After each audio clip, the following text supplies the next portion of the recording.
Bienvenue dans cette nouvelle vidéo et aujourd'hui on va parler encore d'entretien, mais aujourd'hui on va s'intéresser plus particulièrement à comment savoir si ton entretien s'est bien passé ou si il ne s'est pas bien passé. Donc avant de rentrer dans le vif du sujet, comme d'habitude, mon objectif est d'atteindre les 10 000 abonnés avant la fin de l'année. Donc si tu veux me soutenir, abonne-toi, gros pouce bleu, ça me fait toujours plaisir, et partage la vidéo à tes amis qui veulent faire Campus France. Donc avant de rentrer dans le vif du sujet, si tu n'as pas encore fait l'entretien, fais-moi savoir dans l'espace commentaire.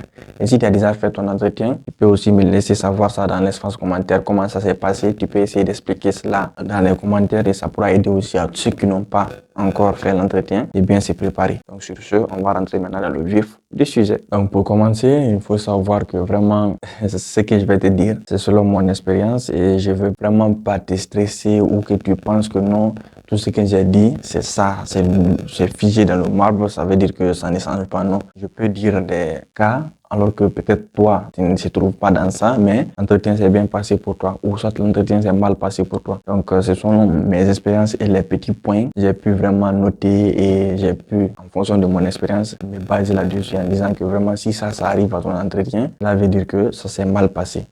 Donc, ce que je vais dire, si je le dis et que toi, tu ne te trouves pas là-dedans, sûrement, ça veut dire que ton entretien s'est bien passé. Et si tu te trouves dedans, ça veut dire que peut-être ton entretien s'est mal passé, mais après, on peut toujours croiser les doigts et voilà. Donc, le tout premier point qu'on va s'attaquer là-dessus, c'est pendant l'entretien, si tu stresses trop, c'est pas grave, mais si tu bégayes et que tu n'arrives pas à vraiment enchaîner deux phrases et des phrases correctes, il faut savoir que c'est mauvais signe, quoi. Genre, on te demande, par exemple, c'est quoi ton projet professionnel? Madame, ou bien monsieur, mon projet, les trucs pareils, vraiment c'est mauvais signe, quoi, parce que si tu stresses, c'est pas mal de stresser, mais pour arriver à canaliser ça, au moins à aligner des phrases. Mais si tu n'arrives même pas à aligner des phrases en bégayant comme ça, il faut savoir que vraiment c'est mauvais signe. Donc débrouille-toi. Si tu n'as pas encore fait l'entretien, débrouille-toi et cherche à bien aligner au moins les phrases cohéremment et de façon à ce qu'on te comprenne sans bégayer. Parce que quand tu bégayes vraiment, même toi personnellement, quand tu parles avec quelqu'un qui bégaye, il n'arrive même pas à enchaîner deux phrases,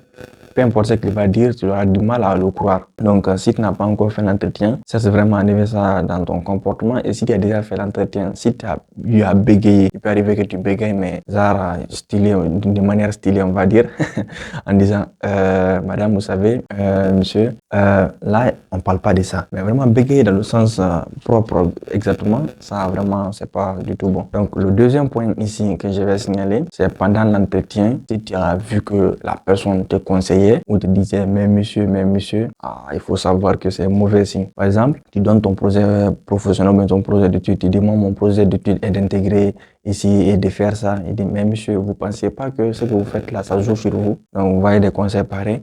Ou bien, monsieur, vous pensez, ou bien, madame, est-ce que vraiment vous avez pris le temps de vous connecter? Parce que moi, je pense que, voilà, si la personne vous donne beaucoup son avis durant l'entretien, il faut savoir que vos réponses ne l'ont pas convaincu et sûrement la personne est en train de dénicher vraiment dans votre dossier des zones d'ombre qui vraiment vont beaucoup vous perturber. Et ça, généralement, ça arrive souvent si tu n'arrives pas à bien expliquer ton projet d'études ou soit, je sais pas trop, tu as changé de formation par exemple, tu es par exemple en informatique et tu veux aller faire directement de l'économie. Donc, même si en économie on utilise de l'informatique, mais il faut savoir que quelqu'un qui fait génie informatique, d'un seul coup partir faire économie, c'est un peu bizarre, quoi. Ou bien d'un seul coup aller faire biologie, ce sera difficile à expliquer les cadres pareils. Donc, si tu te trouves dans des situations pareilles, à l'entretien, c'est sûr que la personne va te dire, mais monsieur, vous ne pensez pas qu'il n'y a pas de liaison entre ce que vous faites là? Vous ne pensez pas que vous voulez gaspiller de l'argent? Vous pensez, donc, si la personne te donne beaucoup de conseils durant l'entretien, ça, quand même, c'est mauvais signe, hein, c'est mauvais signe.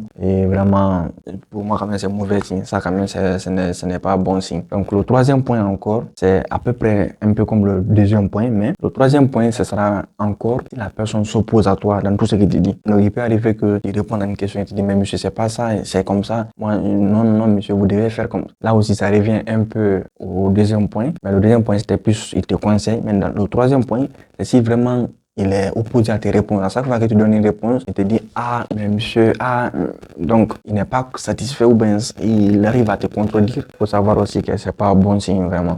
Le quatrième point qu'on va énoncer dans cette vidéo, c'est par rapport à la durée de l'entretien. Donc ce que je vais dire ici, c'est que vraiment avant d'aller même loin, ce sera difficile de dire que voilà, si l'entretien est très long, ça veut dire que tu as bien fait l'entretien ou bien tu as mal fait l'entretien, ou bien si c'est très court, tu as mal fait. Tout va dépendre de comment ce jour-là tu seras et la personne qui va t'interviewer, comment la personne sera. Si la personne veut poser 20 questions, bah, ça va dépendre de comment tu réponds.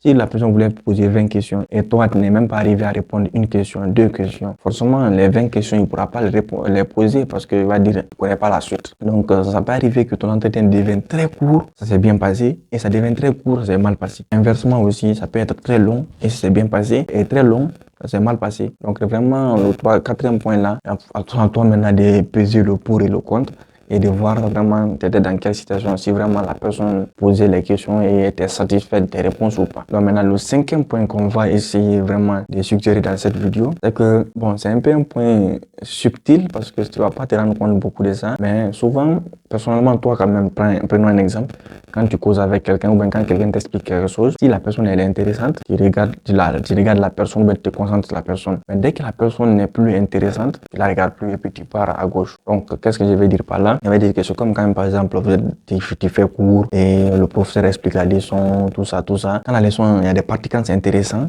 tu vas vraiment te concentrer. Mais dès que le professeur parle beaucoup, tu commences à perdre le fil. Donc, cela veut dire quoi?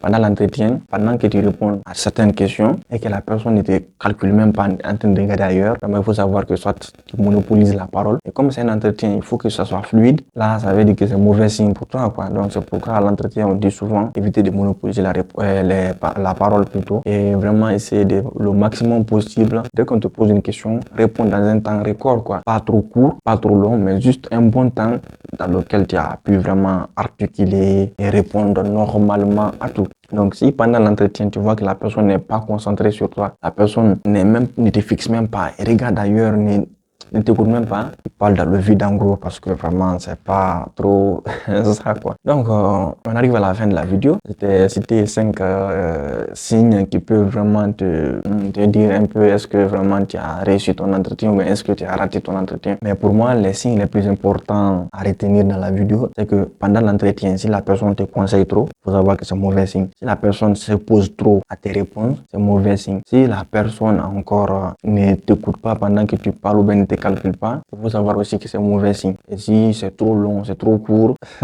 là aussi c'est un peu subtil pour toi de voir. Donc ce sont mes petits signes que j'ai pu recenser personnellement. Et à partir de là, voilà, tu pourras voir. Et personnellement, à toi aussi, peut-être pendant ton entretien, tu vois, chacun a vraiment les petits signes. Et je pourrais vraiment pas me mettre à ta place pour savoir si c'est bien passé ou pas. Mais en gros, tu peux essayer de voir est-ce que les signes là, tu as pu vraiment ressentir ça pendant ton entretien. Donc, on va se limiter là et j'espère quand même que ton entretien s'est bien passé si tu as déjà fait l'entretien. Si tu n'as pas encore fait l'entretien, donc je te souhaite une très bonne chance et surtout vraiment bon courage et bonne préparation. Ça va très bien se passer, t'inquiète. Donc, ciao.